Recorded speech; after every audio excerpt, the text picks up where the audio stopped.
হেই guys, আমি Emon. Welcome back to my YouTube channel. তো আজকে আমরা যাচ্ছি শুক্রবার জুমার নামাজ পড়তে। সবাই পাঞ্জাবি পরে রেডি হচ্ছি, আমরা নামাজের উদ্দেশ্যে চলে যাব এখন। আমরা আসলে প্রবাসী যারা আছি তারা জানে যে আরেকজনের চাকরি করে কখনো কোথাও যাওয়া যায় না নামাজে। বিশেষ করে যারা কোম্পানিতে থাকে, কোম্পানির কাজ করে, তারা সহজে নামাজে যাইতে পারে না। তো তারপর আজকে আমরা বন্ধ পাইছি অনেকদিন পর। বাড়ি থেকে আসার পর আমার নামাজে যাওয়া হয়নি, তো বন্ধ পাইলাম। সবাই মিলে চিন্তা ভাবনা করলাম আজকে যাই। আর এগুলো যা দেখতে পাচ্ছেন এগুলো হচ্ছে কায়ু বলে এই দেশে, মালয়েশিয়া। আমরা এগুলা কাজই করি। এখান থেকে এগুলা সিঙ্গাপুর যায়। তো এ হচ্ছে আমাদেরই কোম্পানির এক লোক। আর বাইরে এখানে এসে দেখি হালকা হালকা বৃষ্টি হচ্ছে। মোবাইলে ধরা যায় না, দেখেন এগুলা সরাই দিতেছে যারা চাদর ধুইছিল, আমাদের এই মুসলিম ভাইয়েরা, বাঙালি। তো বাইরে খুব বৃষ্টি, আমরা এই জন্য এখনো বের হই না, একটু পরে বের হবো। তো সবাই মিলে চিন্তা ভাবনা করতেছিলাম গ্রাফ দিব। চিন্তা ভাবনার মাঝে দেখি বৃষ্টি কমে গেছে, তো আমরা বের হয়ে গেলাম। আমাদের এখান থেকে মসজিদে যাইতে মোটামুটি 20 থেকে 25 মিনিটের মতো সময় লাগে। এই জন্য সবাই দ্রুত হাঁটা দিলাম। আমাদের আরো কিছু লোক আছে যারা এখনো বের হয় নাই। তারা হয়তো বা একটু পরে বের হবে বা গাড়িতে যাবে। ওই পিছনেও কিছু লোক আছে যারা এখনো আসতেছে। সবাই মিলে হাঁটা শুরু করছি। দৃশ্য দেখতেছি, আকাশটা দেখেন কত সুন্দর। আমরা হাতে অনেক টাইম নিয়ে বের হয়েছি, মোটামুটি 12:30টার দিকে বের হয়ে গেছি। যেহেতু মসজিদে যাইতে আমাদের অনেক সময় লাগবে, হেঁটে যাব। পথে যদি বৃষ্টি হয়, কারণ যেহেতু আকাশের অবস্থা দেখতেই পাচ্ছেন কি একটা অবস্থা। আর সামনে যাদের দেখতেছেন, আমাদের সামনে টিউ ভাই আছে, সোহেল ভাই, জাহাঙ্গীর ভাই। আর এই যে ড্রেসটা দেখতেছেন পাঞ্জাবি বলে এটাকে, এটা মালয়েশিয়ার ড্রেস। এটা এই দেশে আর কি খুবই ফেভারিট ড্রেস। তো তারা হয়তো বা আমি বাড়ি থাকতে কিনছিল, আমি জানি না, আগে দেখি না আর কি, এবার নতুন দেখলাম তাদের পরনে। তো সবাই মিলে হেঁটে হেঁটে যাচ্ছি, মোটামুটি কথাবার্তা বলতে বলতে সবাই যাচ্ছি। খুবই তাড়াতাড়ি হাঁটা লাগতেছে, কারণ আকাশের যে অবস্থা, মাঝপথে বৃষ্টি হয়ে গেলে তো যাওয়া মুশকিল হয়ে যাবে।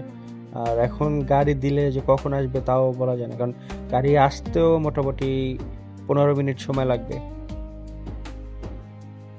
আমরা যেখানে থাকি এটা মোটামুটি একটু উঁচু জায়গা, ছোটখাটো পাহাড়। তো এখান থেকে আমরা নিচে নামবো, এখান থেকে নিচে নামার পরে রাস্তা, তারপরে আবার নিচে নামার রাস্তা। তো দেখতে থাকেন, আমরা এখান যাচ্ছি আর কি। রাস্তা দেখতেই পাচ্ছেন কি একটা অবস্থা। এখান দিয়ে আর কি উপর হয়তো মোটরসাইকেল যাতায়াত করে, এই কারণে এরকম। আমরা ছোট একটা রাস্তা, এটা এটা কিন্তু একটা গ্রামের মতো। এটা জহুর বারু, মালয়েশিয়া যারা জানেন, জহুর বারু একটা গ্রামের মতো, এটা গ্রাম অঞ্চল। তো আমরা গ্রামের দিকেই থাকি।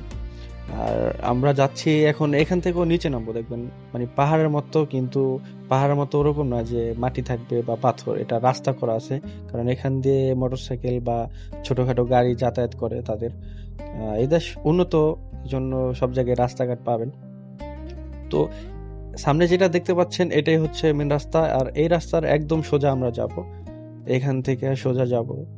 আর সব সময় আমাদের এখানে আসা হয় না, যদি কখনো জুমার নামাজ পড়তে যাই তখন এখানে আসা হয়।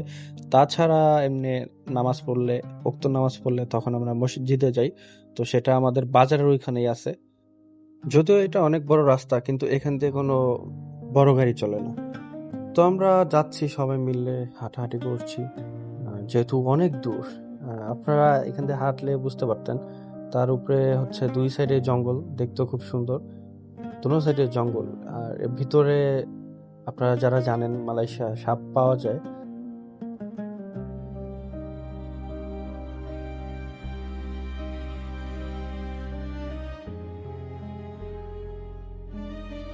যাওয়ার পথে মালয়েশিয়ার একটি লোক গাড়ি থামাইয়া আমাদের সাথেই কিছু লোক ছিল, তাদের 2 থেকে 3 জন নিয়ে গেল। তো আমার এই জিনিসটা ভালো লাগে, এই দেশে যারা আছে মালয়েশিয়ান, তারা নামাজে যাওয়ার সময় যদি কাউকে দেখে যে সে নামাজে যাচ্ছে, তখন তাকে নিয়ে যায়। তো এই জিনিসটা আমার কাছে খুবই ভালো লাগে। এই দেশে মানুষের চিন্তা ভাবনা অন্য লেভেলের। এদেশের সবারই গাড়ি থাকে। আমরা অনেকটা পথ চলে আসলাম। আসার পথে আমাদের সাথে যারাই ছিল সবাই গাড়ি পাইছে, চলে গেছে। আমরাও পাইছিলাম, তবে আমরা গাড়িতে যাই নাই, কারণ আমার ইচ্ছা হলো যে আজকে ছোটখাটো একটা ব্লগ হয়ে যাক। তো আলহামদুলিল্লাহ যেরকম ইচ্ছা ওইভাবে হইতাছে আর কি। তো আমরা ভিডিও বানাইতেছি, আমি আর আমার সাথে টিউবাই আছে, দুজনে। আর আমরা আগে অন্য চ্যানেলে ভিডিও বানাইছি টুকটাক। তো ওইগুলা ওরকম ভাবে ছাড়া হয় নাই বা মানুষ দেখেও নাই। এই জায়গাটা আমার কাছে অনেক ভালো লাগে, এখানকার বাড়িগুলা। এই জন্য এইখানে আরেকটু ভিডিও নিলাম। এই দুই সাইডে ছোট রাস্তা, মাঝখানে এই বাড়িগুলো আমার খুবই ভালো লাগে। আর সামনে দেখতে পাচ্ছেন এটাই হচ্ছে মসজিদ। আমরা চলে আসছি এখন, আর কি আমরা ভিতরে যাব, আর একটু বাকি আছে। অনেক হাঁটাহাঁটির পর চলে আসলাম অবশেষে।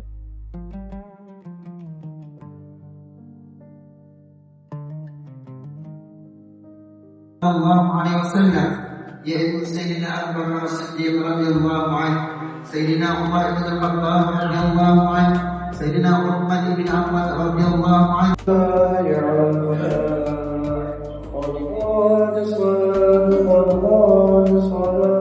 আলহামদুলিল্লাহ, আল্লাহর অশেষ রহমতে নামাজটা সুন্দরভাবে শেষ করলাম। আমরা বের হয়ে গেছি, এখন বাসার উদ্দেশ্যে চলে যাব। আমাদের পাশে যে টেবিলগুলো দেখতেছেন, এখানে এদেশি লোক মালয়েশিয়ান খাবার রাখে, যার যা ইচ্ছা খাইতে পারে আর কি। তাদের চিন্তা ভাবনাই অন্যরকম। নামাজ শেষে কেউ চাইলে ঠান্ডা খাইতে পারবে, হালকা পাতলা কিছু খাবারও থাকে। তো আমরা নামাজ শেষ করে চলে যাচ্ছি, এখন সবাই বের হইতেছে, আমরাও হাঁটা দিছি। মোটামুটি মনটা এখন ফ্রেশ ফ্রেশ লাগতেছে, আবহাওয়াটাও খুব সুন্দর ঠান্ডা। সবাই মিলে এখন বাসার দিকে যাইতেছি। দুপুরবেলা এখন যাবো, খাওয়া দাওয়া করবো। হাঁটতে হাঁটতে পাশে আরেকটা জিনিস দেখলাম, এই যে আমার পাশে এই মসজিদের সামনে দেখতে পাচ্ছেন, এই যে এটা সম্ভবত স্কুল। তবে আমি দেখছি এদেশের স্কুল অনেক সুন্দর, আর সবগুলা স্কুলেই খুব সুন্দরভাবে আরবি লেখা থাকে। ভালো লাগে এই জিনিসগুলো দেখতে, পরিবেশটা অনেক সুন্দর। যাবার পথে আবারও বৃষ্টি শুরু হয়ে গেল, হালকা বৃষ্টি হচ্ছে। তো সবাই দৌড়াইতেছি যার যার মতো। কয়েকজন আমার সামনেও চলে গেছে, আমিও আছি দৌড়াইতেছি এক হাতে ফোন নিয়ে। তো খুবই মানে কি একটা অবস্থা, আকাশের যে অবস্থা, বৃষ্টিও শুরু হয়ে গেছে। আর আশেপাশে যাওয়ার মতো কোনো জায়গাও নেই। কিছু দূর সামনে আরেকটা জায়গা আছে, ওইখানে সম্ভবত আগে একটা দোকান ছিল, কিন্তু এই দেশে পুলিশ দোকান রাখতে দেয়নি, এই জন্য আবার দৌড়াইলাম। তো দেখি ওইখানে যাইতে যাইতে কতটা ভিজি আমি। তো ভিজলে তো মোটামুটি ঠান্ডা লেগে যাবে, পরের দিন কাজ করতে পারবো না। মাথায় তো একটা চিন্তা থাকেই যে পরের দিন কিভাবে কাজ করতে হবে, কিভাবে সুস্থ। আর এদেশে সুস্থ থাকাটাই হচ্ছে বড় চ্যালেঞ্জ। প্রবাসে যারা থাকে তারা জানে যে এদেশে সুস্থ থাকতে হইলে তার কতটা কন্ট্রোল করে চলতে হয়। আর আমি বেশি দৌড়াইতে পারি না, এই জন্য আমি হরণ হয়ে গেছি, বুকে ব্যথা হইতেছে, নিঃশ্বাস নিতেও কষ্ট হইতেছে, কারণ আমি সহজে দৌড়াইনি, কখনো দৌড়ানোর অভ্যাস নেই আমার। তো হাঁটতেছি, এখন হরণ হয়ে গেলাম। সামনে দোকানটা আছে, ওখানে এখন দোকান নেই আর কি, আগে ছিল, এখন অফ। তো খালি পড়ে আছে, এই জন্য ওই যে সামনে দেখা যাইতেছে, আমি এখন ওইখানে যাব, ওইখানে যা সবাই বলবো।